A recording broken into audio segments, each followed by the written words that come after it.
Good morning, everyone. We are here with Josh of Holosun, and we have a smorgasbord menagerie of new products to talk about. Before we get into that, how's your day going, Josh? It is going very well. This is the second day of the show. Oh, yeah. We had a range day on Monday. We were at the agency party last night till very late in the cold, so I am powering down, but I'm having a great show nonetheless. I think SHOT Show is just like an energy zapping show to begin with. So It's quite a bit. So where do you want to start with the new stuff that we got out here? We'll start on my side and we'll work my way that way. So last year you guys saw this. This is the DPS pistol thermal. We've kind of taken this now and refined it a bunch more. This is definitely from a concept product to more of a, I would say, getting in the final stages of prototyping. The cool thing about this system is basically that you have a thermal unit on the bottom that is transmitting a signal wirelessly to the optic on top. The optic on top then has an OLED screen that is projecting the image against there and bouncing back in your eye, just like our traditional DOS rifle series, but now we have a optic on the bottom that you can kind of move it around. Right. So people are asking me like, hey Josh, like what's a use case for this? Like what are you going to do with this, right? I was like, well, think about this. Put it on a Flux Raider, put it on a 10 mil, a hunting backpack gun. We're like, hey, is that actually a bear in the bush over there? It is a interesting performance modifier to have. And I kind of like it as the concept because it's essentially like miniaturizing the tech. Yeah. And there's some kinks with that have to be worked out, because obviously I remember last year I saw this and it wasn't working by the time that I got to it. But today I've actually seen it working, so that's cool. Yeah, and it's one of those things where it's just kind of like we have to continually, go through the revisions of it. We had a lot of products last year that we were releasing and launching, and so just not everything gets enough attention as one would hope. But yeah, the DPS has definitely come a long way since then. It also has onboard white lights built into the bottom here, so it's like a four-purpose system. You have a regular red dot, you have a thermal, you have a white light, and then Yep, correct. Does a little bit of everything. Yeah, and the way that I explain it to people too is like you're probably going to use this as your normal red dot 95% of the time, and then when you do need that thermal, you can just simply close this front cap, click the thermal on, and then you have it. So. Now, talk to me about how the thermal actually engages. Is it on all the time, or do you have to flip the cap down for it to turn on, or how does that work? Yeah, so basically the way that this works is if you have the caps up, you're basically going to be shooting like a normal traditional red dot sight. So this is going to be like a giant 509T basically option. The battery that goes in here is a lithium polymer little tray that slides in, and that's going to give you an hour and a half of thermal runtime. But for like your actual red dot, you're talking many years of runtime, so you wouldn't have issues with that. Right. So in this configuration right here, this is just your traditional red dot. You could also then just shoot your red dot occluded, which a lot of people like to do for competition kind of stuff.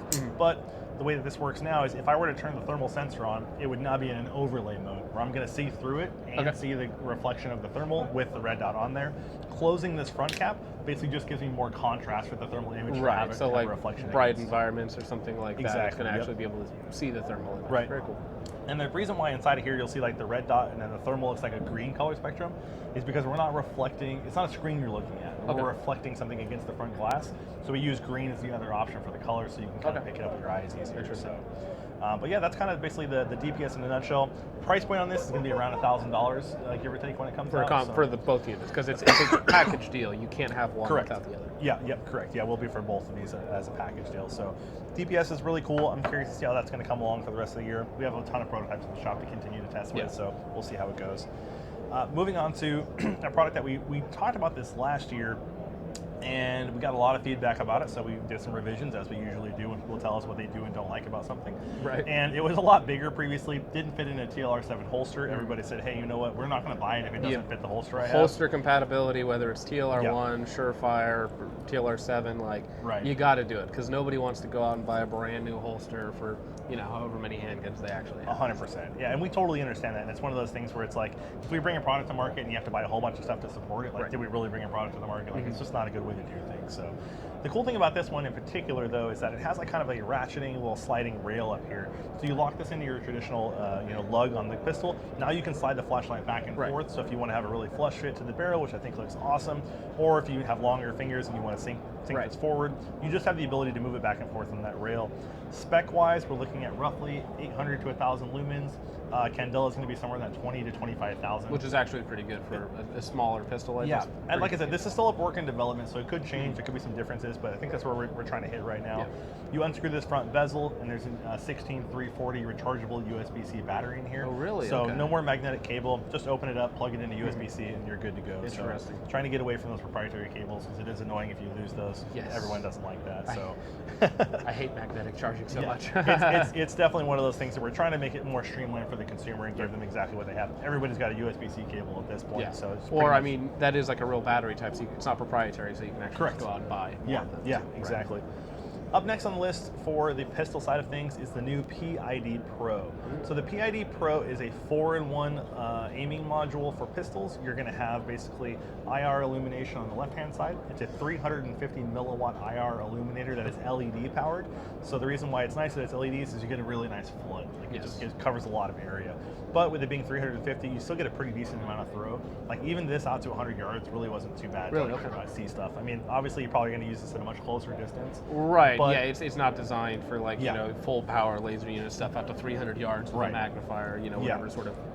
It still gives you quite a bit of push, but definitely there are some other options that would be more suited for it. So you're going to have white light as well, IR laser and Viz laser. The IR lasers are in dead center in here underneath the bore, so that way it's super easy to get those zeroed and lined up. And I imagine they're co-aligned as well, right? Correct, yep. On the sides, we have 2 different sets of buttons on each side of it. So one's going to activate your white light, IR, or Viz laser, and you can basically switch those all around depending upon how you want to have it configured. Okay, that's cool. It also has a lockout mode, so if you don't want any white light whatsoever for no white light and negligent discharges. Right, yeah, exactly. That's good. Okay. White light lockout is a good feature to have for any IR device. Yeah, and it runs off 2 CR123As, so super easy to run. Moving into the laser side of things, I think everybody's very excited about from us for this year. I'm excited for that one. Yeah, the Iris 3 just launched.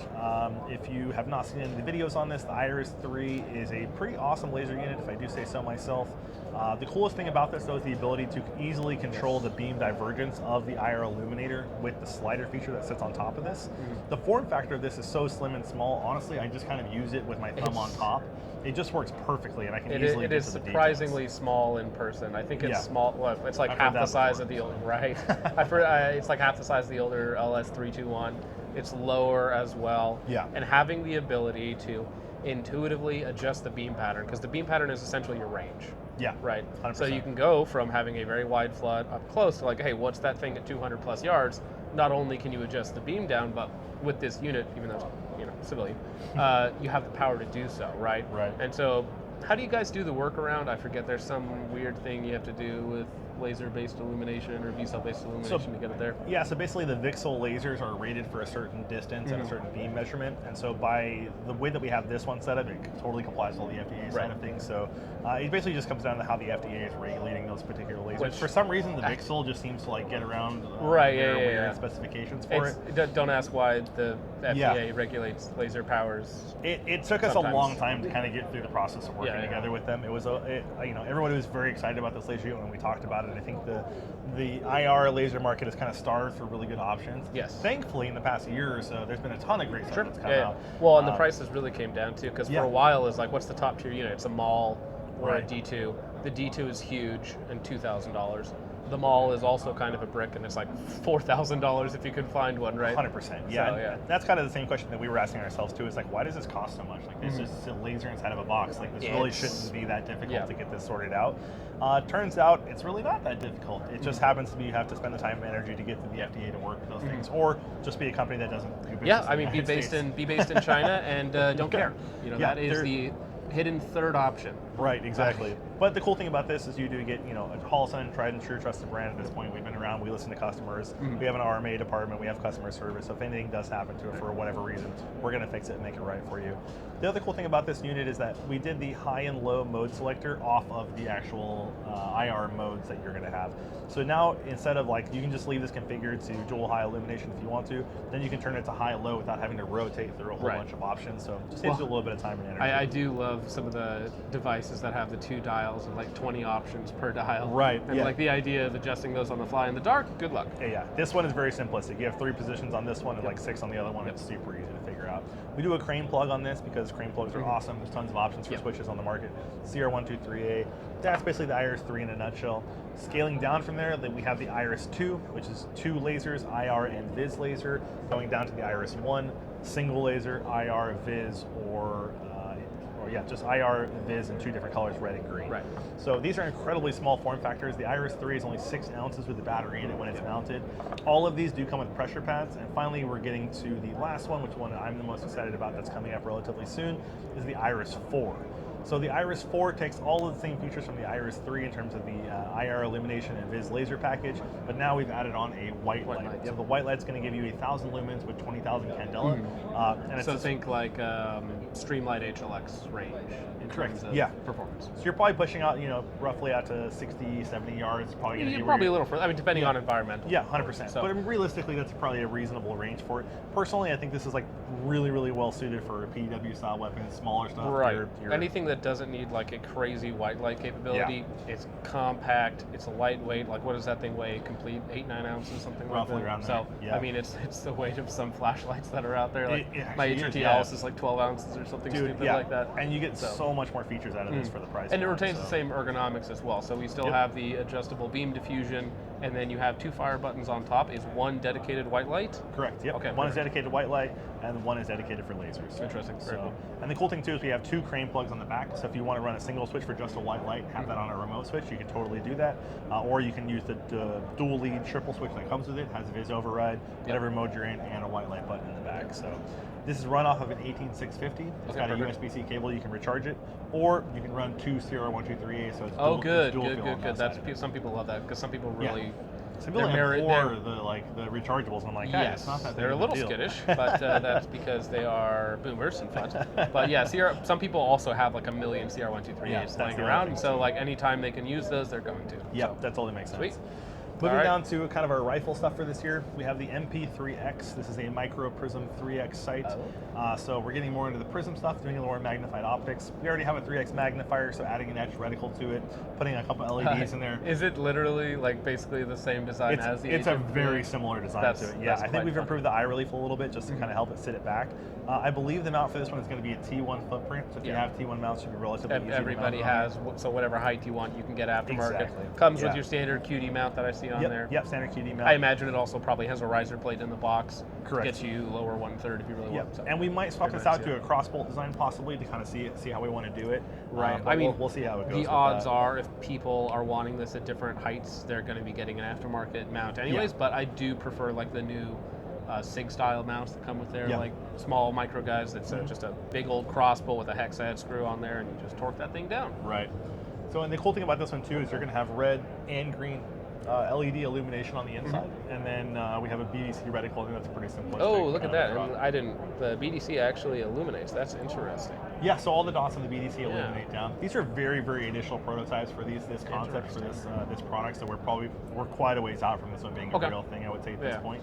But just kind of showing people some options, getting some feedback on what reticles they do and don't like, and going from there with it. So, I mean, it's very interesting. It's a cool project. People with astigmatisms are always asking us, like, hey, are you guys going to ever do anything for us? And I'm like, okay, we'll probably figure something out. Yeah, prisms are hot. Now, the one thing that I know people are going to ask is like, hey, can I get this with somehow, if you move like the buttons to the side, can I get like a landing platform on top for a dot? We have a prototype. That's something that every time I talk about any prism, it's like, where do I mount the dot? As soon as we put this up on Instagram, I got like 5 or 6 DMs from people who are like, hey, how come you guys didn't make a piggyback mount? Like, we do. We have a piggyback mount. This is just the one we're showing for right now. Because, mounting a 507C or something on top of it makes a lot of sense. Exactly. For sure. Well, people just like that backup capability. All right. Yeah, totally. Do we have, look at that. I think I see new mounts. Correct, yep. So we got a lot of feedback on the previous mounts with the T10 bolts in there. There was a lot of feedback that maybe wasn't so positive. People didn't like that feature set, so we said, okay, we hear you. So now we have a cross bolt design that sits on a 4-post, basically kind of mount style. It's incredibly robust, so you can get a big tool in there, you can get a flathead, whatever you need to use to torque it down. Additionally, we've improved the parallax on these by around 50% from what I'm hearing from the engineers. So it's incredibly accurate for that side of it. Now, have we updated the price on these guys at all? Price is going to remain exactly the same. So we've updated all the features, new mounts, new parallax system, but we're going to keep the price the same for everybody. So hopefully no other price increases. The AEMS Pro does come with an anti-reflection kill flash built into it. So instead of the front clear panel that the old Pro came with, it's now going to be... You have that in the box as well to choose from. So you can because there's 2 screws on the front, you can swap them out. Correct. Yep. Or you just drop down the window, you can pop it in. So it's super easy. Additionally, this still features the same AEMS footprint, so if you have aftermarket mounts, not a problem whatsoever with that. The only other added thing that we've done for this series is that we now feature them in a gold dot.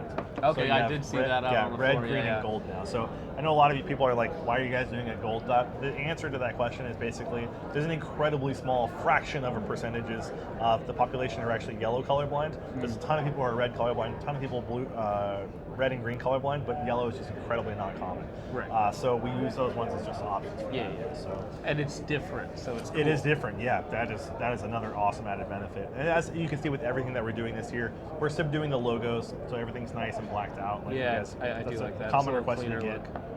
And we totally, hear those. We see You should have done like HK did. You just spray paint a big H on the side of it and let it rip. So moving on to Got a couple new red the dots. ARO series, yeah. So we should probably start with this one. We'll work up to the big guys. So the 403 and 503 series has kind of been one of those optics for us that's basically kind of become a legacy optic at this point. It's been out for so long. So we took that series and said, okay, let's make some updates to it. So now we have a new updated housing, we have a new updated mount, still on the T1, T2 footprint, but now we have that cross bolt, 2 extra recoil lugs, super strong, very rigid. Price point on these is around $159, so incredibly inexpensive. So right along where the old ones launched as well. Correct. So Yeah, and I'm sure you'll see it cheaper online for street pricing. Buttons on top to control it. I know that people are like, oh man, we really want the rotary dial ones. Everybody loves that. There's like 5 people that complain about it online. It's not actually real. We'll see what happens. I mean, we're always coming up with more models to add to the series, but right now we're just kind of keeping it simple and streamlined. Like I said, $159. These will also come with red, green, or gold reticles. So you take the small ARO, now you get the ARO EVO, which is going to be the 26mm big brother to the other one. Same features as that. We have a nice mount on here, cross bolt, batteries. We have solar on here as well for the auto mode. One thing I did forget to mention on the AEMS, we actually have a forward-facing light sensor now, so it's just like the SCS series for the auto adjust. I know some people don't like the auto adjust, but there's plenty of people who are out there like they love it. Just kind of more features for people who want it. If you don't want it, you can always turn it off and just run it in manual Which mode. is what I do. So. Yeah, I run all my stuff in manual mode as well too. Pick a setting that I like and just keep it there. The other added benefit of the EVO is we're going to sell these aftermarket flip caps as well as an anti-reflection device on the inside, so you'll be able to add those onto it. So it's not going to come with those? Correct, it won't come with these, Yeah, so we're going to add those aftermarket.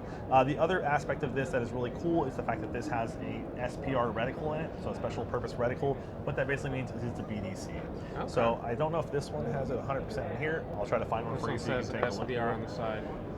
We have a couple of different samples of those, but yeah, basically the SPR reticle is going to be a 2 MOA dot in the center with 3 dots underneath it, all of those 1 MOA. Then we have some ranging features in there for shoulder widths of man-sized targets at known distances. And you have none of these ones will have it. Darn it. Yeah, I'll grab one off the show floor for you so you can check it out. Well, no, this one has it. I see it. Okay. Yeah, I got it. So the cool thing is if you just click and hold the minus button, you have tons of options. You can pick and choose between whatever you want inside the reticle. It has a 65 MOA ring as well, so you can just run it as your traditional AEMS style MRS, or you have the dots as added features for ranging. So you actually have there's a center line, and then there's dots off to the side, and those are ranging dots? Yeah, so the dots off to the side are actually little hash marks, so we put a magnifier behind them. Right, it's hard to see 1x. Yeah, it's kind of like the old Trigicon, kind of like, shoulder width targets at certain distances style reticle, but just kind of in a different approach to it. I'll have to get some footage of this to actually roll in there. Yeah, definitely. Yeah, when it comes to reticles, I mean, everything's kind of been tried before. We're trying to make stuff that's simple that you can still turn on and off. Because when things get really busy, I'm like, I just want simplicity. Yes, every now and again, I have a Romeo 8T that has the 3 BDC dots. Yeah. I don't really use it that much. It's sometimes. Yeah. I know a lot of people ask for it, so we're just offering more options. So the SPR reticle will be a little bit more. Those are going to come around 220, 240, somewhere in that range. But yeah, so that's kind of most of the lineup in a nutshell. There's a couple of small prototypes on the show floor. We have the mini AEMS that we're showing again. People keep asking about that one. Well, the mini AEMS and then the Max AEMS, which still is not available. So the AEMS Max has been selling. Since I want to say October. Okay. Yeah, so that one's out. We will probably see a Holosun branded version of it. That one's still the 2-lane. The Ronin, yeah. That's the collaboration we do with on the side, the dragon on the side. Yes. Yeah, we do those with Optics Planet, the different colors. Okay, yeah. I get the D versions. Yeah, and stuff a lot of different collaborations. One thing I forgot to ask. Yeah. What is the price of the Iris? What do they call it? GR4? Yeah, so the Iris 4 Iris 3 is $899. Add the white light for $100 more. You're at $999. Okay, so we're still $1,000 or under, and that's MSRP on that. That's gonna be matte pricing. Matte pricing. Okay, perfect. So $1,000 flat. Yep. And it comes with that triple lead switch in there as well too. So you figure, you know, it saves you a little bit extra cash. Right. Nothing's worth like buying a really nice, awesome laser and then you have to spend a bunch more money on aftermarket stuff. Well, like, or if you've already been in the laser game, yeah, you have a bunch of switches laying around. Some of them good, some of them not. Right, 100%. Yeah, so we have a lot of cool stuff they're always working on, but the biggest thing for us is just getting the feedback from the consumers, telling us like, hey, what you guys do and don't like. You know, it's like that's where a lot of the product development for this year is kind of going. So it's awesome to come and get feedback from everybody and kind of see what everyone's into. So definitely, I love the revisions to the new lineup for the 403, 503 replacement series. You know, one of those things that people are constantly telling us like, hey, we like the brand, but we just don't want to have giant white logos all over it. We're like, okay, we hear you. Now, about the older 400 and 500 series, are those going away? Correct. Yeah, they will. Okay, so they will be discontinued. Okay, perfect. As well as the original AEMS. So these are going to be the AEMS X2s. Okay. So any of the original AEMS, you'll see those on sale like crazy right now. They're kind of blowing those out. So, but the AEMS and the AEMS X2 will be here relatively soon. So. Okay, cool. Very cool. Awesome. Excellent. Well, thank you very much for running through 100%. a menagerie of new products from Holosun 2025. Perfect. Cool. Fantastic. Easy. Yeah. That was a lot. If you don't mind, I'll hang out for a minute and do just some B-roll stuff of each one of these.